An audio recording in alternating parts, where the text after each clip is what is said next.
नमस्कार दर्शक मित्रों, आप देख रहे हो जय टीवी भारत। जीफा 2025 के लिए 100 कैटेगरी के नॉमिनेशन की घोषणा।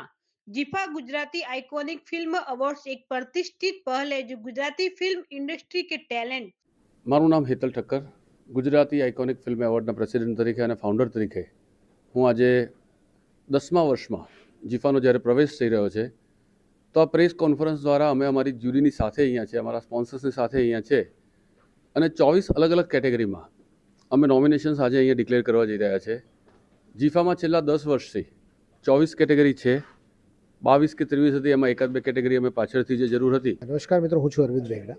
જીફાનું એટ્રેક્શન્સ જે છે એની સ્ટાર્સ જે આવતા હોય છે એ સૌથી વધારે હોય છે, કારણ કે દર વર્ષે ફિલ્મો એટલી બધી અલગ અલગ ફિલ્મો રિલીઝ થાય છે, એટલા બધા અલગ અલગ લોકો પ્રવેશે છે આ ઉદ્યોગમાં, એટલા બધા અલગ અલગ એક્ટ્રેસ મળે છે, એક્ટ્રેસીસ મળે છે, કલાકાર મળે છે, કસબી મળે છે. દર વખતે તમને જીફાની અંદર એ ચહેરાઓ જે તમે રૂટીન ચહેરા જોતા હો એના કરતાં તમને નવા જે ઇમર્જિંગ સ્ટાર્સ છે એ ત્યાં તમને જોવા મળે છે. દર વખતે એના જે પરફોર્મન્સીસનું લેવલ છે